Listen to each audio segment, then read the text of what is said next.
Hello folks, Sam Owens here, and we have a product that is going to help with your automobile or vehicle. It's ANCEL BM700 and it's a fit for the BMW OBD2 scanner. It's a full system diagnostic scan tool. Here's what you get. It comes in a box like this. You get a user manual. The user manual is basically going to tell you how the buttons operate. And it goes through showing icons and so forth that you would use. And it's showing you the location of the OBD interface on the automobile. And in here they're showing several different locations, but the most popular location is under the dash on the driver's side. And this is the connector, and it's a 16-pin connector that only goes in one direction. There are no explanations of all of the features that it'll do. We're going to go through and show what the scanner displays look like. So this tool is mainly used when you have an issue with a DTC code. That's a diagnostic code that usually has the engine check light on, and this tool will help with that problem, diagnosing it. Okay, you also get a bag, and you get a USB cord. This is a type A and a type C connector, and this they describe as used to interconnect with a computer. There are no batteries to charge. This is not for charging. Okay, this is the driver's compartment, and under the dash, and right here is the port, right here. And the smaller side is here, and the longer side is there. So this is the way the cord or plug will go. This is the position, and I just look up underneath there to guide it in, and then push until it seats. Okay, as soon as I do, this is the view I get. Let me take that light out of there a little bit. Okay, that's the view, and we're going to start with. This is the screen view, and the first thing is right here, and I believe this is touch. Let's see, nope. So you have to push the OK button if you want to activate there. I'm just going to show you the navigation right here, or buttons that you push to move your screen display. And right there is for BMW. Oil reset. When you do a change of oil on your car yourself, well, when it's due, you'll get an alert or a notification, and then it's wanting you to change the oil and then do an oil reset for the next oil change, a number of miles and a date. So this is how you would do that. Now you can just keep on going to the right. It just keeps going back and forth like that. Okay, so if you want to go down, you have to go to the next row. EPB reset.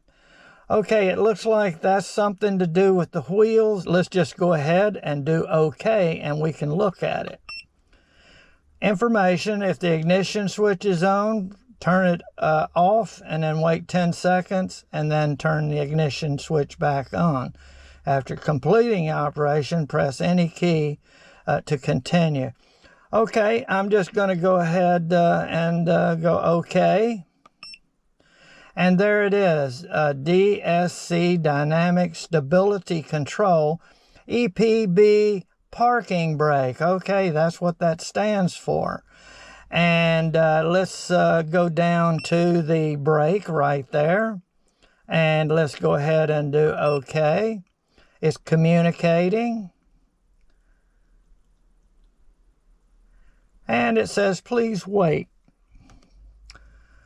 So nothing is explained in the manual, so this is your explanation. Information selected functions not supported.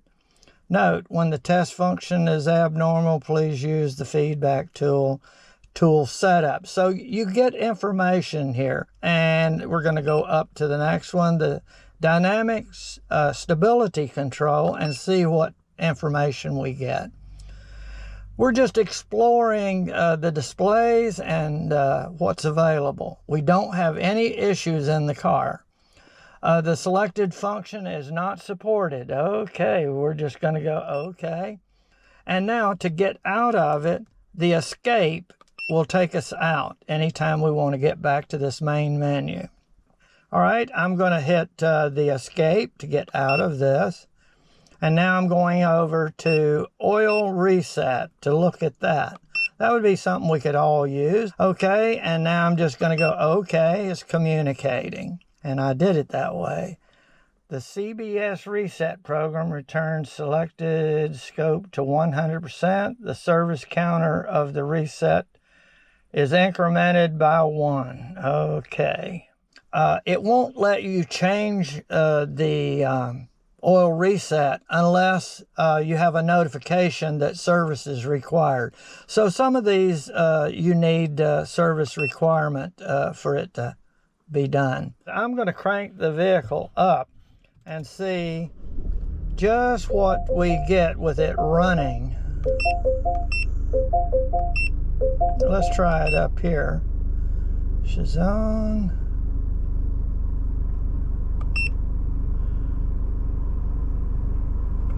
With it running, there we have it. Monitor status. Okay, readiness. Ignition. Read codes.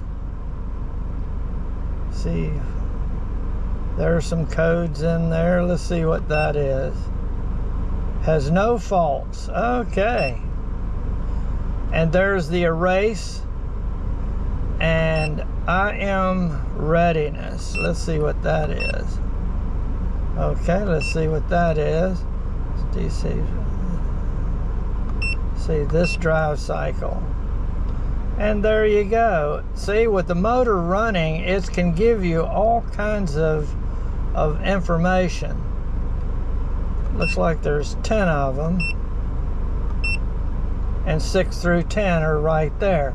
So it would take some time. You can go through this and look at all of the menus.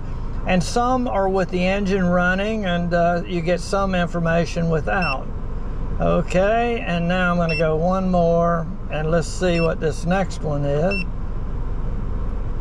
This drive cycle. Okay, looks like some more information. Okay. A data stream. Let's see what that is. First one. All right. Fuel system, 1 status. Clear, I guess. Engine coolant temperature, 65 degrees centigrade. And short term. Oh, we got a lot. RPM is right there. Let me race it up. See, it's telling me my RPM. My speed is 0. So you could be in a driving mode and someone else looking at this. Wouldn't be good to view this while you're driving. But you got 39 things that it's looking at. Mass airflow sensor. So this would show you just how it's performing right there. Throttle control. Let me just push it a little bit. Look at that. See, it's telling me I'm responding. Oxygen sensor. We've got a lot of information here that you can look at. And if you had a problem, this might help solve the issue. Barometric pressure. And you got up to 39 of them.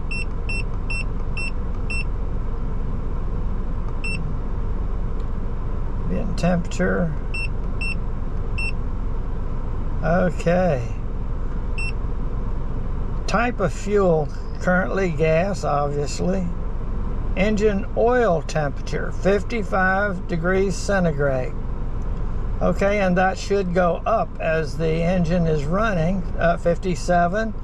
So everything is working. This is really nice to see. Now I'm going to get out of it by going back, and there's a lot of information here to look at, and only if you go into these areas and look.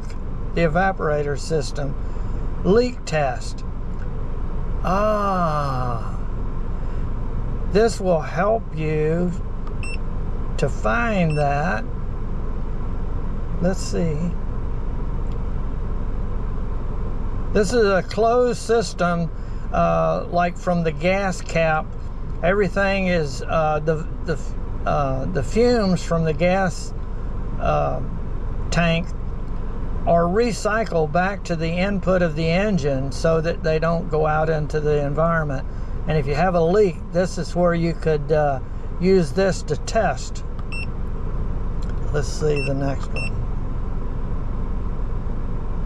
Not supported. Okay. All right. Vehicle information. When you get yours, you may want to just kind of evaluate this and see. Are you sure? Okay. Yeah. I think you can see from the demonstration in the car that you can get a lot of information about your car in the idle state and the running state when the engine is running, to help you solve those diagnostic code indications you get when a failure occurs on your vehicle. That would be the best time to use this, but you can go through the menus and look at things just to get familiar with it. And so as we did, it'd be really good to have one of these for those times when you get that engine check light and that code that comes up. Okay, folks, I want to thank you very much for watching the video.